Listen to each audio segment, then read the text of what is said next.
demander à Claire Romler de me rejoindre. Claire Romler, qui est chercheuse en droit et bioéthique, non pas du tout à l'université de Nanterre, comme c'est écrit dans le programme, il y a une espèce d'erreur que je ne m'explique pas, mais à l'université de Namur, donc elle vient de Belgique. Voilà. Et elle interviendra sur la capacité juridique des personnes majeures. Voilà, je vous laisse la parole. Merci beaucoup.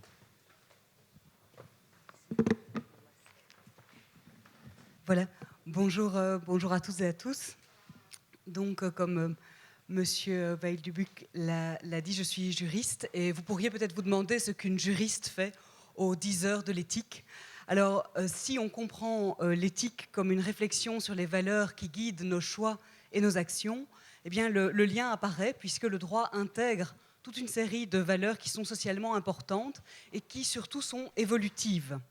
Donc, dans l'idéal, je vois comme idéal un dialogue permanent entre la réflexion éthique et les normes juridiques. Donc, que ce soit en amont ou en aval de la norme, la réflexion éthique est importante, au sens où elle va précéder l'adoption d'une norme, et l'adoption d'une norme va elle-même susciter de nouvelles questions et réflexions éthiques. Pour prendre un exemple belgo-belge bien connu, si on pense à l'euthanasie, eh bien, l'adoption de cette loi a suscité énormément de réflexions sur le plan éthique, mais ça ne s'arrête pas au moment de l'adoption de la loi. La mise en pratique de cette loi suscite elle-même de nouvelles questions et la poursuite des réflexions qui existaient déjà avant. Alors, je travaille au centre de bioéthique de l'université de Namur, donc très, très jolie ville. Vous pouvez corriger dans votre petit fascicule pour penser à aller la visiter, un de ces quatre. Donc, je travaille au sein d'une équipe pluridisciplinaire et on s'intéresse à des questions qui cristallisent des conflits de valeurs dans le cadre des soins de santé. Alors, parfois, en tant que juriste, on me demande de parler d'euthanasie et de l'avortement, mais ce qui nous intéresse plus particulièrement, c'est des questions qui traversent le quotidien des soins, et donc qui sont peut-être moins sensationnelles, comme la construction de la décision médicale, l'interculturalité, les déterminants sociaux de la santé, donc toute une série de questions plus quotidiennes pour les soignants que les grands thèmes de la bioéthique. Et pour développer ces réflexions, nous collaborons en permanence avec des professionnels de la santé, donc qui sont même engagés au sein du centre de bioéthique. Pour ma part, ce qui me passionne, c'est d'essayer de comprendre comment sont perçues les règles qui touchent à la pratique des soins de santé, comment elles sont appliquées dans le quotidien des soins. Et ma grande question, mon grand dada en particulier, c'est la question de la capacité des patients majeurs. Donc, ça touche éventuellement à la capacité citoyenne en général, mais mon laboratoire de réflexion à moi, c'est vraiment la capacité d'exercice de ces droits en matière médicale, et donc essentiellement la capacité décisionnelle des patients, ce qui permet parfois d'inspirer la réflexion plus large sur la capacité citoyenne. Donc ici, en principe, nous sommes tous et toutes capables de droit, puisque je pense nous avons tous et tous plus de 18 ans. Donc nous sommes à 18 ans reconnus pleinement capables d'exercer nous-mêmes nos droits et nos obligations. Donc c'est ce qu'on appelle la capacité juridique ou la capacité de droit. Plus précisément, s'il y a des juristes dans la salle, c'est la capacité d'exercice, mais je ne parle que de celle-là aujourd'hui, donc je ne précise pas. Donc, mais cette capacité juridique, capacité de droit, elle se fonde sur la présomption d'une capacité de fait. C'est-à-dire que si le législateur nous reconnaît pleinement capables à 18 ans d'exercer nos droits et nos obligations, c'est parce qu'il estime qu'à 18 ans, nous avons les capacités cognitives suffisantes pour exercer nous-mêmes ces droits et ces obligations. Donc je parle moi de capacité de fait, ça veut dire aussi capacité mentale, enfin certains disent capacité mentale, capacité de discernement. Et sur la base de cette capacité de fait, cette capacité de discernement, eh bien, à 18 ans, nous sommes reconnus légalement capables d'exercer nos droits et nos obligations. Alors, en principe, un adulte est à la fois capable en droit donc, et en fait. Il est capable de discernement pour exercer ses droits. Alors, il y a quand même des décalages que les praticiens de la santé ou les professionnels de la santé expérimentent régulièrement. Donc, l'exemple le plus flagrant, c'est l'exemple du patient qui arrive inconscient à l'hôpital. C'est un patient adulte, il est capable de droit, mais pas de fait. De fait, si des décisions doivent se prendre, quelqu'un va devoir les prendre à sa place. Et donc, il y a une capacité de droit, mais une incapacité de fait. Bon, le cas du patient inconscient m'intéresse assez peu, dans la mesure où là, l'incapacité de fait, elle est assez évidente. Par contre, la capacité de fait peut devenir une vraie question et peut vraiment mettre des équipes en difficulté et des proches de patients et des patients eux-mêmes lorsque le patient n'est pas inconscient, mais qu'on va douter de sa capacité véritable, sa capacité de discernement à exercer lui-même ses droits et ses obligations, parce qu'il est particulièrement lent, parce qu'il est confus, parce qu'on a vu dans son dossier qu'il y avait eu un diagnostic de trouble mental, etc. Dans ces cas-là, la question de la capacité de fait devient parfois centrale. Et ma grande question à moi, c'est mais qu'est-ce qui fait qu'on va décider que ce patient ou cette patiente est apte ou hors d'état d'exprimer sa volonté? Si je reprends les termes de votre code de la santé publique, on parle d'une aptitude à exprimer sa volonté. Comment l'évaluer, comment la déterminer et quelles en sont les conséquences? Alors, ma première question, c'est pourquoi, finalement, s'intéresser à cette aptitude, à cette question de la capacité de fait? Eh bien, premièrement, parce que c'est une question qui peut toujours se poser. Un professionnel de la santé peut toujours douter de la capacité de discernement du patient qui se présente et se demander quoi faire avec ce questionnement.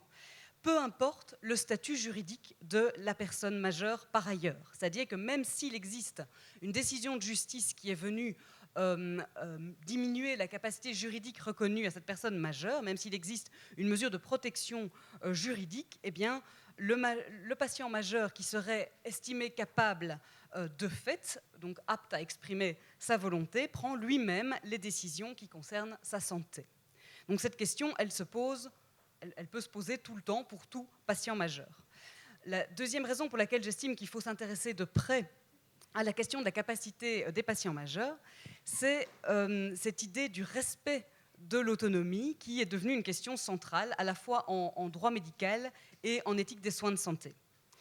Alors en même temps, le contexte de déploiement de l'autonomie du patient va être très fortement influencé par l'évaluation qui sera faite de son aptitude à exprimer sa volonté, par la capacité de fait de ce patient.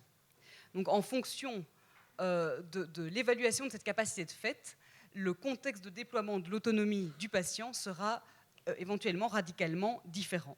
Donc promouvoir concrètement le respect de l'autonomie du patient passe par ce questionnement sur la capacité, sur la façon dont on la perçoit, dont on l'évalue, dont on en tire des conséquences. Alors comment comprendre cette capacité de fait du patient, comment la cerner? Finalement, qu'est-ce que c'est concrètement être apte à exprimer sa volonté? Bon, il y a énormément de choses sur le sujet, surtout dans la littérature médico-juridique anglo-saxonne, mais je cite généralement des critères retenus par Paul Applebaum et Thomas Grissot, qui, même s'ils sont tirés d'un ouvrage de 98, représentent encore une bonne synthèse pour toutes celles et ceux qui veulent s'intéresser à ce concept de façon concrète. Et donc, selon ces auteurs, le patient apte à exprimer sa volonté, capable de fait, est celui qui peut à la fois comprendre les informations pertinentes, raisonner par rapport à ces informations, voir les différentes options possibles, apprécier sa situation à lui, donc pouvoir appliquer les informations à sa situation à lui, et les conséquences probables de la décision dans sa situation, et enfin communiquer un choix. Donc ce sont des critères relativement clairs, donc ils ont l'avantage de la clarté pédagogique, ils sont simples, moyennant quelques outils structurants, ça paraît assez facile dans ce contexte d'évaluer la capacité d'autrui. Et donc des recherches ont développé des procédures et des formations pour guider l'évaluation de la capacité des patients majeurs, quelles questions poser, comment interpréter les résultats, donc autant de lignes directrices pour éviter des conclusions hâtives. Alors, de cette de ces critères relativement simples, il se dégage une vision, d'abord une vision de la capacité de fait, la capacité de discernement comme une donnée objectivable, et ensuite une certaine vision de l'articulation entre la capacité de fait et la capacité de droit.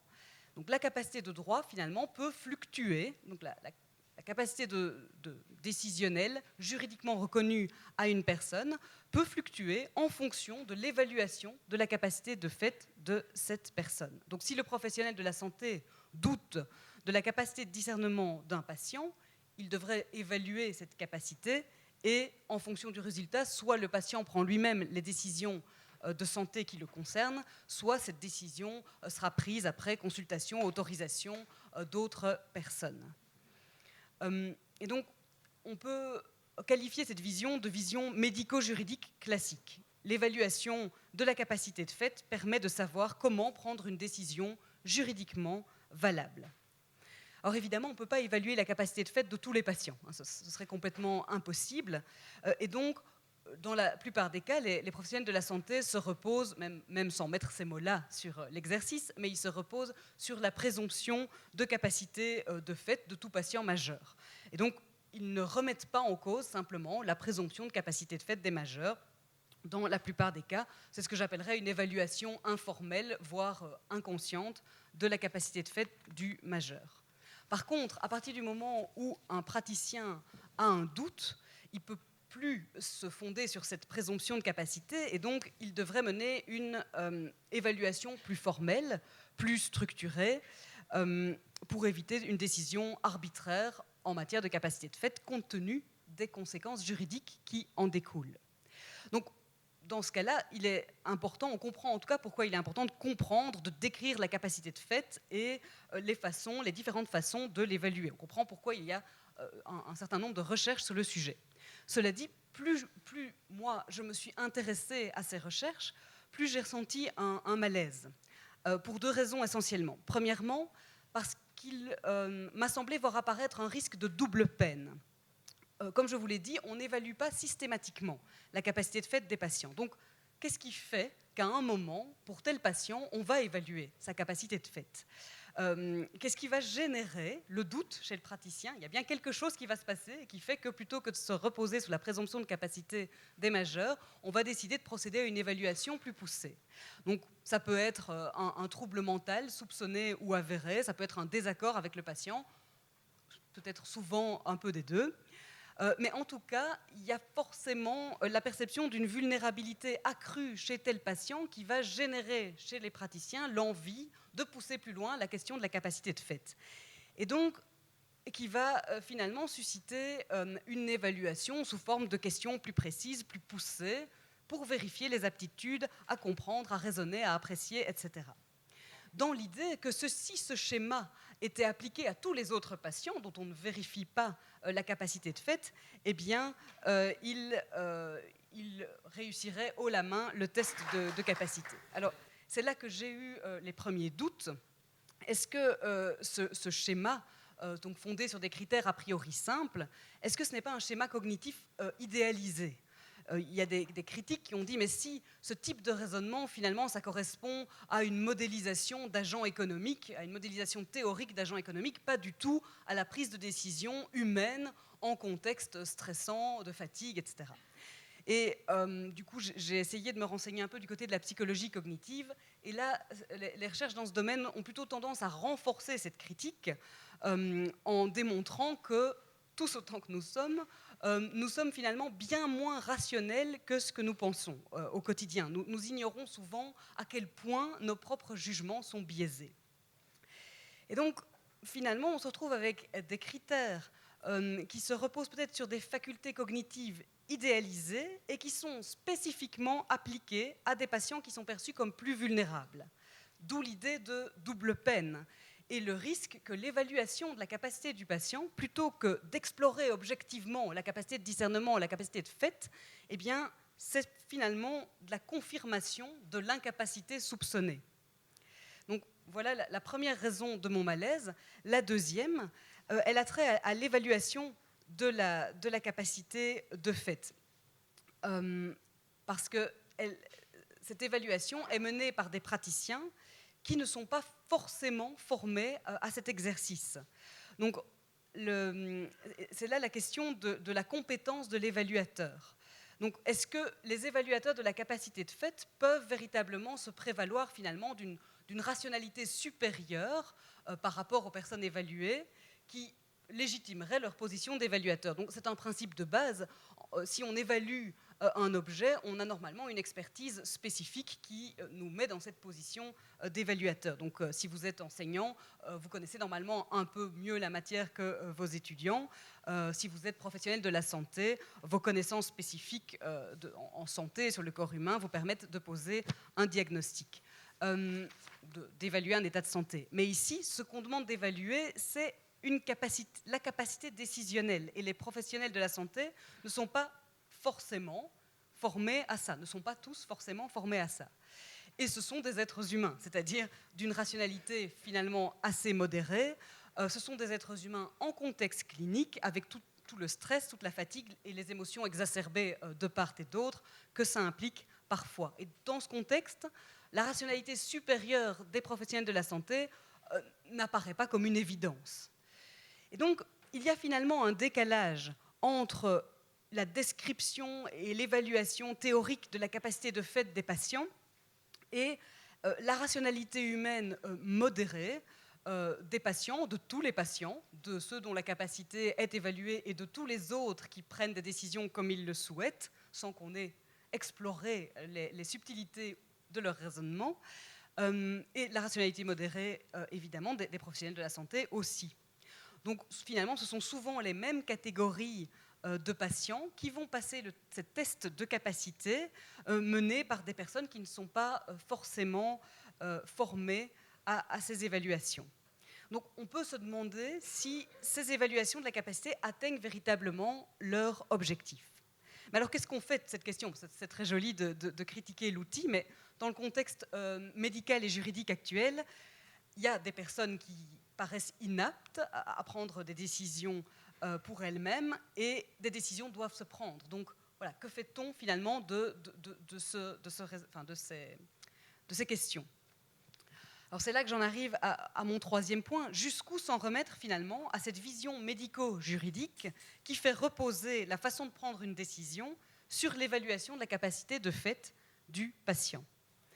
Alors, je souligne quand même, avant de me lancer dans ce troisième point, qu'il y a un progrès par rapport à des régimes antérieurs. Se focaliser sur la capacité de fait constitue un progrès dans la mesure où des régimes juridiques antérieurs ont pu parfois faire l'impasse sur les aptitudes réelles de la personne concernée, pour peu qu'une décision de justice ait été prise de façon plus générale auparavant. Donc le fait de dire qu'aujourd'hui, on part des facultés réelles de la personne concernée, quel que soit son statut juridique par ailleurs, constitue un progrès par rapport à ce qui a pu exister avant. Cela dit, il y a quand même malgré tout une contestation qui émerge par rapport à l'ensemble des mesures qui viennent modifier, souvent diminuer, le pouvoir décisionnel d'une personne sur la base d'une évaluation de sa capacité mentale, de sa capacité de discernement, de sa capacité de fait. Et cette contestation, elle se structure autour de la Convention de l'ONU sur les droits des personnes handicapées.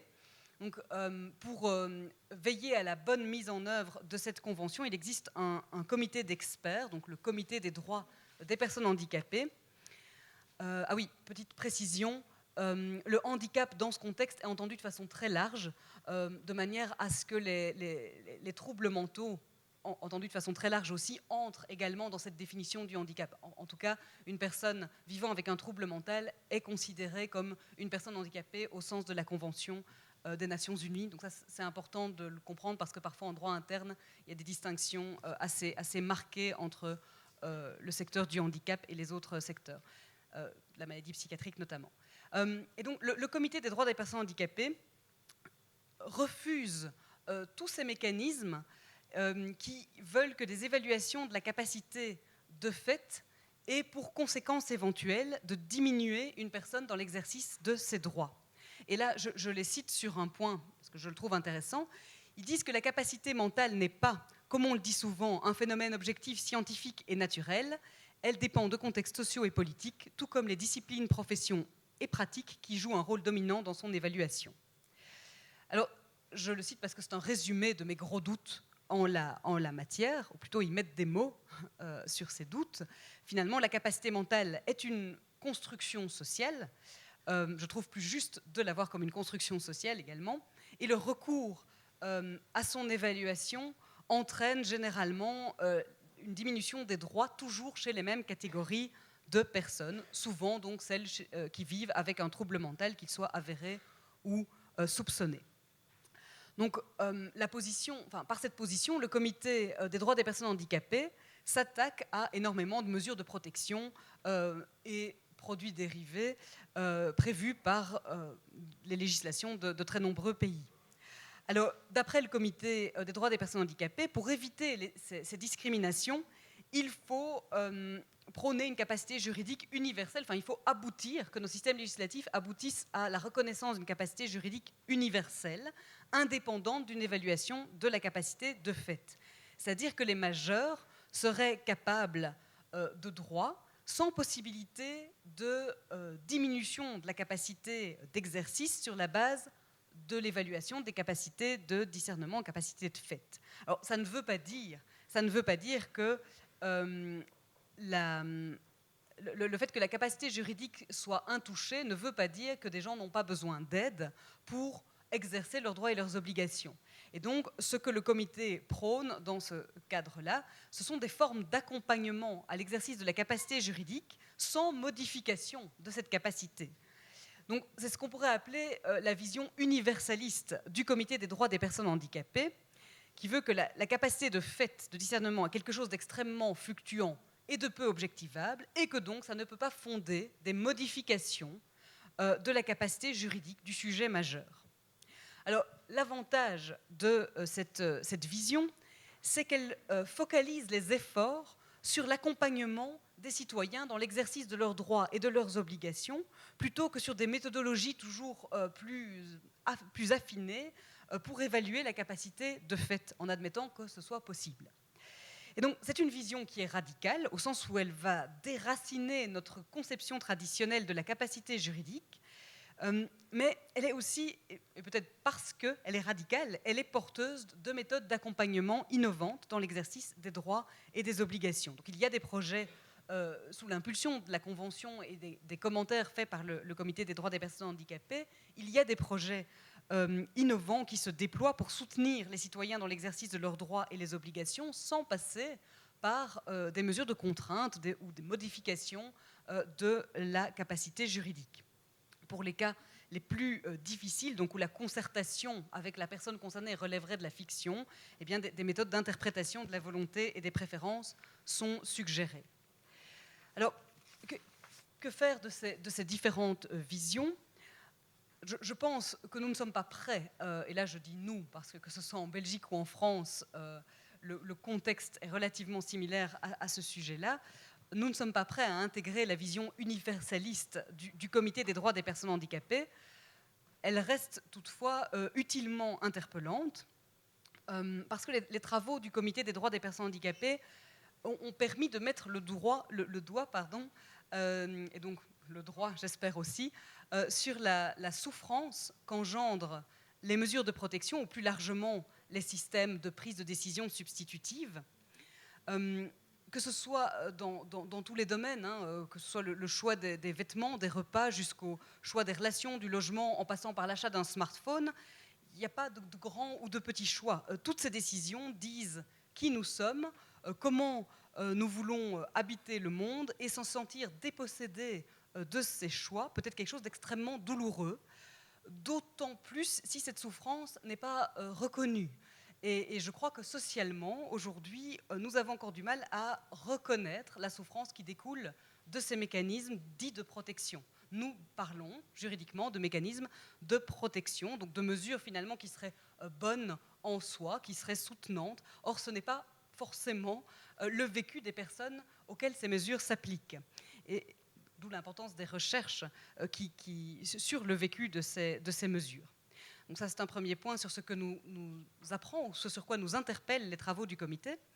Il y a aussi le fait que le comité rappelle une évidence qui nous échappe souvent, c'est que notre capacité mentale, notre capacité de fait, est un acquis que nous ne questionnons pas, ce qui a tendance finalement à nous renforcés dans l'idée qu'il s'agit d'une caractéristique objectivable et aisément évaluable chez autrui. Or, si nous devions tous régulièrement passer des tests de capacité, eh bien, nous serions peut-être surpris des résultats.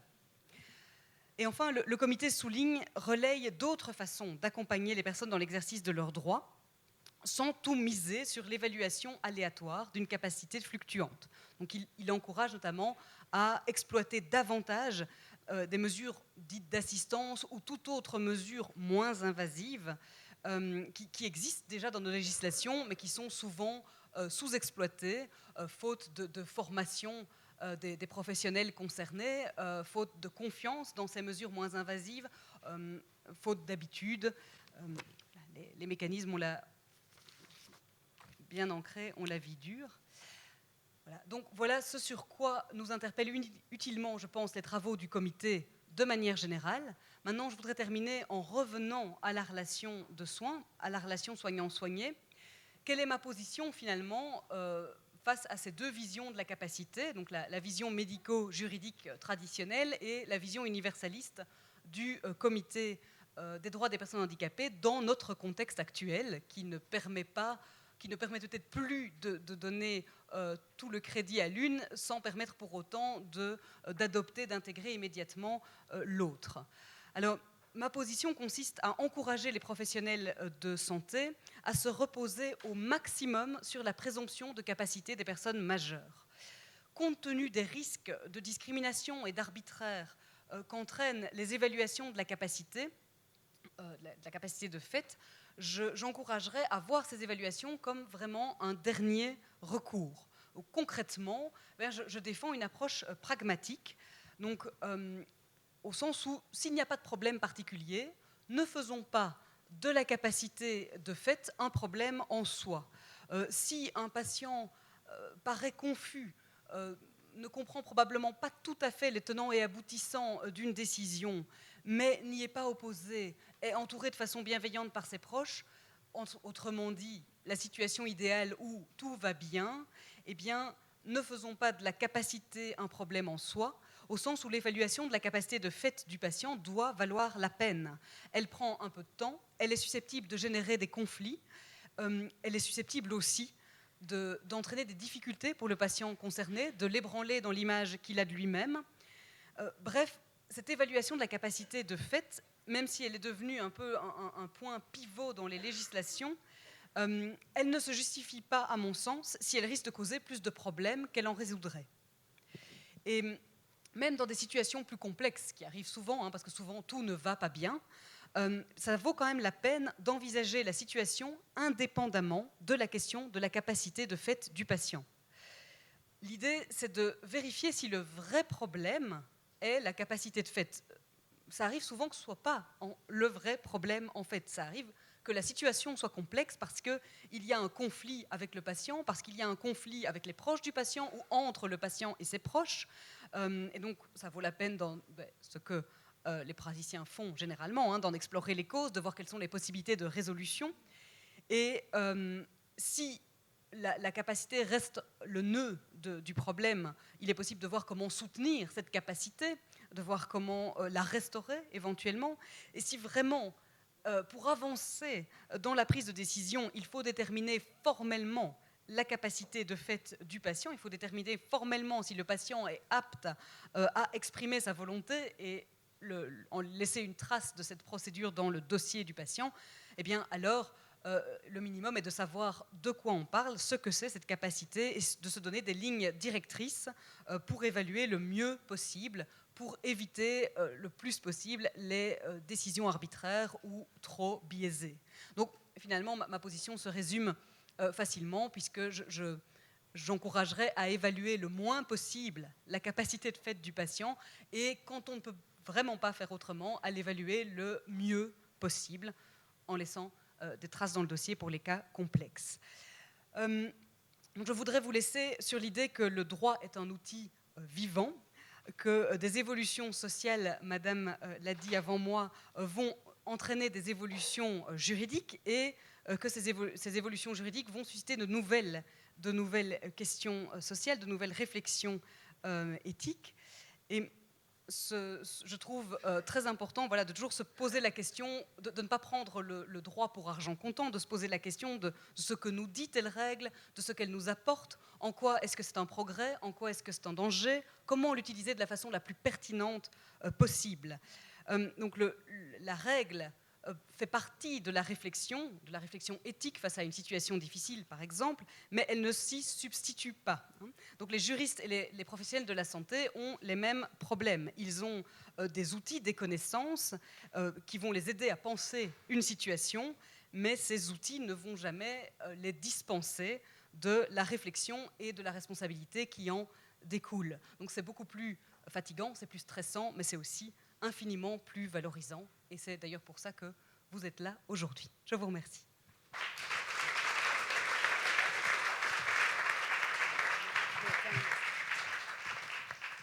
Merci beaucoup, c'était tonique, c'était passionnant, c'était vraiment très bien. Finalement, à la fin, il y a une vraie thèse qui est, je ne vais pas la répéter, vous l'avez fait mieux que moi. Simplement, j'essaye de la résumer dans mes termes. J'ai l'impression que pour vous, cette évaluation de la capacité de fait, elle doit être opportune, elle doit être pertinente. Ce qui doit être recherché, c'est plutôt la pertinence que la vérité, c'est-à-dire qu'une prétendue vérité, c'est-à-dire essayer de coller à la réalité de ce que serait cette capacité de fait. Voilà. Ok. Alors, j'avais juste une question avant d'éventuellement donner la parole à d'autres. Quand à un moment, vous vous posez la question de savoir ce qui génère le doute pour les praticiens. Et ça m'a fait penser à un mouvement plus large qui est le mouvement de la recherche des biais cognitifs dans les pratiques de soins. Il existe depuis la fin des années 90 un site qui permet à chaque soignant de mesurer d'éventuels stéréotypes qu'il aurait dans sa pratique, qui peuvent être des stéréotypes de genre, des stéréotypes racistes, voilà. Et sur ce point, j'aimerais vous poser la question de finalement jusqu'où on peut aller dans cette traque des biais cognitifs. Quels sont les moyens concrets pour intervenir sur ces derniers? Est-ce que par exemple ça relève de la formation des soignants? Voilà un peu la question que je voulais vous poser.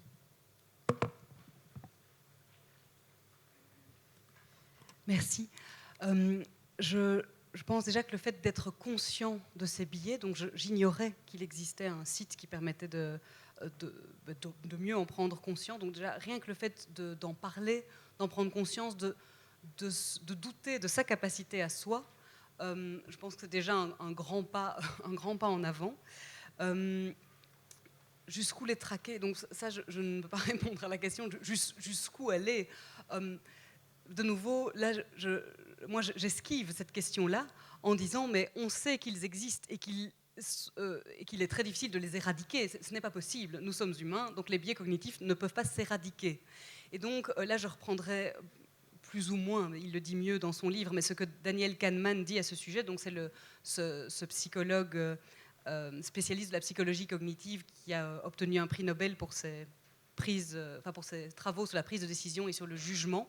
Je ne le cite pas parce qu'il a obtenu un prix Nobel, mais parce qu'il a publié un gros bouquin accessible au grand public pour expliquer des dizaines d'années de recherche sur ces sujets, pas seulement ses recherches à lui, mais des recherches aussi d'autres personnes dans ce domaine.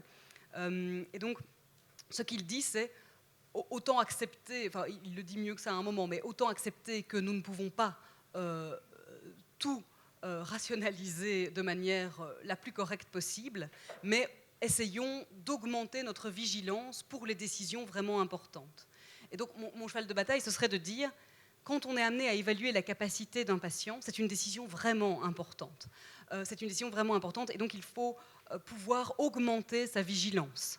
Par exemple, en ayant recours à l'outil dont Paul a parlé, ou en se documentant sur le sujet, ou en travaillant en équipe sur ce sujet.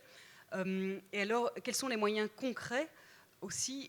Là, il y a un moyen que j'ai déjà défendu, c'est, ça rejoint l'idée de la discussion d'équipe, c'est de se donner des lignes directrices.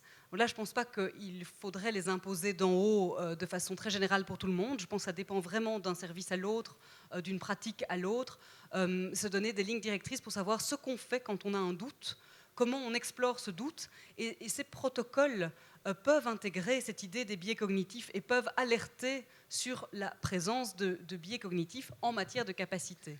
Il y a des gens dont la dégaine va nous inspirer de l'incapacité. Ça peut être pour des tas de raisons, mais je crois que les protocoles qui peuvent être mis en place à ce sujet, donc au sein des services, doivent intégrer ou peuvent intégrer cette idée de vigilance accrue en matière de biais cognitifs. Merci beaucoup. Alors, je signale simplement que le numéro 8 de la revue que vous avez, dans ce numéro, il y a un petit dossier sur les soins différenciés, les biais cognitifs. Voilà. C'est de cela que je tire ma question. Autre point, avant de vous donner la parole, nous avons un séminaire, nous organisons un séminaire à l'Espace Éthique sur le sujet que vient de traiter Claire Romler, qui s'intitule « Capacité et vulnérabilité du sujet de droit », coordonné par Benoît Hérault, Clotilde Nouette et Fabrice Xil, dont vous pouvez consulter les vidéos sur notre chaîne YouTube et qui va reprendre à la fin de l'année. Voilà. Est-ce que vous avez des questions éventuellement? Oui. Merci, bonjour. Moi, j'avais une question. Je travaille avec des cérébraux lésés, où de base, le doute, c'est plutôt... on part du principe que normalement, ils sont en la majorité du temps, ils sont en incapacité et on va douter de leur capacité. Et je sais qu'en rééducation, on est plusieurs de temps en temps à leur demander des évaluations formelles, justement plutôt pour lever ce doute, pour se dire est-ce qu'au final, ils ne seraient quand même pas capables. Et par rapport à ce que vous dites, c'est assez contradictoire. Et quand on est vraiment dans un milieu où c'est l'inverse, où le paradoxe, c'est pas on va douter de l'incapacité, mais on va douter de la capacité, comment vous appréhendez cela? Je pense que vous avez raison dans ce cadre-là. L'idée est de se servir de l'outil de quelle évaluation de la capacité de fait pour justement essayer de rétablir la présomption initiale qui est renversée par les circonstances. Et donc, ce serait plutôt un exemple où... Mais c'est vrai que je ne l'ai pas traité dans les cas que j'imagine, parce que je me suis intéressée plus à la capacité juridique des personnes vivant avec un trouble mental. Mais cérébro-lésé, ça rentre dans une définition très large de trouble mental, effectivement. Et donc, je trouve l'exemple excellent comme usage pertinent de l'outil. Et oui, pour voir comment, finalement, l'évaluation de la capacité de fait, dans certains contextes, permet de restaurer cette capacité. Et ça c'est les grands défenseurs des évaluations vont dire que ça a cet effet-là. Et je suis d'accord dans certains cas. Je pense que ça peut avoir des effets tout à fait opposés, mais dans ce cas-là, je trouve que c'est un bon exemple d'usage pertinent de l'évaluation. Je vous remercie. Bonjour. Justement, moi, je rejoins la collègue. Donc, je trouve que la capacité de fait est dans ma pratique courante, je parle de moi. Moi, je suis réanimateur, donc je suis amené toujours à voir des patients en situation d'urgence. Et le patient dans une situation d'urgence, donc il y a des facteurs qui font que ses capacités de fait, elle peut être amoindrie, même s'il avait toutes ses capacités avant. Et que dire si ses capacités d'avant ne sont pas un peu amoindries, donc de base. Voilà, donc je vois plusieurs patients et très fréquemment, il y a des problèmes où la capacité de fait, elle doit être évaluée. Et je vous rejoins donc pour dire que moi, réanimateur, donc ça fait 15 ans que j'exerce la réanimation, et en dehors du patient qui paraît agité ou qui est désorienté dans le temps et dans l'espace, et c'est évident que ses capacités sont amoindries, c'est difficile d'évaluer un patient, surtout en situation d'urgence. Moi, en dehors de ça, je ne sais pas le faire. Mais et je dois le faire parce que fréquemment, il y a des situations où il y a des sanctions thérapeutiques urgentes à faire. Et après, il y a aussi des conséquences juridiques. Fréquemment, il y a le patient qui arrive, qui est en situation d'urgence, qu'il faut faire un geste en urgence, mais le patient qui est un peu âgé, qui a des comorbidités et qui est moins autonome qu'avant, il se dit ne pas vouloir faire des actes invasifs de réanimation. Mais par contre, sa famille, il pousse au maximum à faire ça. Et c'est très très fréquent. C'est pas une question d'un patient sur eux. C'est très fréquent. À ce moment-là, on est devant une situation très compliquée où le patient il paraît avoir des capacités de jugement correctes ou normales, disons, alors que la famille, elle pousse au maximum. Et à ce moment-là, on se pose la question, qu'est-ce qu'on fait? Moi, je connais des collègues qui sont très pragmatiques. Ils font la chose suivante. Ils se disent, de toute façon, je vais me taper un procès. Donc, je dois trouver la peine juridique la moins lourde. Ça veut dire qu'ils vont aller contre la volonté du patient en se disant, si la famille porte plainte pour non-assistance, donc ils vont au procès, ils vont aller au pénal, mais si jamais le patient ou sa famille porte plainte pour une obstination déraisonnable, c'est moins grave. C'est très fréquent. C'est mon expérience personnelle. Voilà, merci. Je vous remercie pour ce témoignage, parce que oui, je comprends ce que vous dites. Dans mes travaux plus étayés à ce sujet, je propose une typologie qui se discute évidemment, qui est juste une suggestion de générateur d'évaluation de la capacité, pour essayer d'objectiver, peut-être pas la capacité, mais au moins d'objectiver les éléments déclencheurs de l'évaluation. Et ce que vous dites rejoint ces éléments déclencheurs, c'est le conflit en fait. C'est pas forcément la capacité du patient, c'est le conflit. Et donc c'est intéressant de déplacer la question, d'affronter les vraies questions qui sont dans ces cas-là finalement les rapports aux familles. Cela dit, j'ai retenu ce type de situation comme un générateur admissible d'évaluation de la capacité de fait. Pourquoi ? Parce que les professionnels de la santé doivent justifier leurs actes. Et typiquement, dans ce genre de cas, je ne peux pas approuver l'approche pragmatique, même si je la comprends, parce que je crois que l'expérience est la même en Belgique. Mais une autre approche pragmatique est de se dire, à partir du moment où il y a un conflit, qu'il soit avec la famille, avec le proche, enfin, avec le patient lui-même, ou même entre praticiens, ça vaut la peine de se protéger en rendant compte dans le dossier de ce qui a été fait de façon conforme à la législation. Et la législation dit qu'il faut évaluer la capacité de fait, enfin elle sous-entend qu'il faut évaluer la capacité de fait pour savoir quelle décision on prend. Et donc à ce moment-là, il est utile de mettre dans le dossier qu'on a évalué, que le résultat était tel résultat et que donc la décision a été telle décision prise par telle personne, ne fût-ce que pour se préserver. Et ça, quel que soit le type de procès après, c'est toujours utile d'avoir un dossier bien détaillé, ne l'oubliez pas. Dans les cas complexes, prenez le temps de noter, même si c'est fastidieux. Une dernière question après. Pardon. Merci beaucoup. Moi, j'avais une question sur un trouble mental physiologique plus mineur, heureusement, qui se termine un jour. Ce sont les adolescents, les jeunes adultes. C'est vrai que l'âge adulte ne commence pas à 18 ans, malheureusement, pour beaucoup d'entre eux. On peut être soucieux de leur capacité de discernement, d'autonomie bien après 18 ans. Avez-vous des recommandations pour ce groupe d'âge ? Et notamment, que pensez-vous de l'implication des parents ? Jusqu'à quel âge ? Merci. Vous me donnez une responsabilité que je peux difficilement porter. J'avoue que j'ai fait exprès de me concentrer sur les majeurs, mais c'est vrai qu'à 18 ans, légalement, on est majeur. Et pourtant, Et pourtant. Mais justement, ce et pourtant, c'est celui que je tiens pour tous les patients, et pour moi aussi. Et pourtant, monsieur a parlé du contexte d'urgence. Mettez-moi dans un contexte d'urgence, je peux vous assurer que ma capacité de fait est nulle. Et je crois que c'est le cas pour beaucoup de gens, ou d'autres contextes, on a tous nos stress.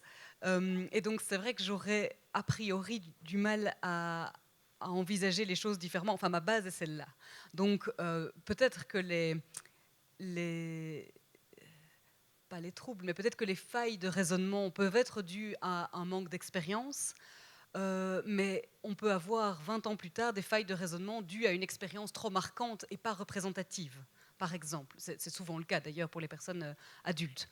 Et donc, par rapport à ça, je tiendrai juste ma ligne. On se fonde au maximum sur la présomption de capacité. Maintenant, je ne passerai quand même pas, comme si de rien n'était, sur la présence des parents. Parce que c'est vrai que, voilà, autant à 35 ans, normalement, on n'est plus accompagné. À 18, 20, c'est possible, et même après. De nouveau, là, je dirais, si tout va bien, n'explorons pas. Maintenant, si on sent qu'il y a un conflit entre parents et enfants, si on a l'impression que les parents sont pas bien traitants, ça peut être des générateurs d'évaluation de la capacité. Pas spécialement parce qu'on doute de la capacité du patient, mais parce qu'on veut avoir un argument juridique pour prendre certaines mesures, pour écarter, par exemple, un représentant qui n'en est plus un, pour solliciter la désignation d'une personne de confiance. Voilà. Donc, ça peut, de nouveau, ça peut être un outil, si on voit qu'on ne s'en sort pas autrement, ça peut être un outil pour débloquer une situation qui ne nous semble pas appropriée. Voilà. À utiliser avec précaution. Merci beaucoup pour tout ça, pour toutes ces précisions. On peut arrêter la matinée ici. Merci. Merci.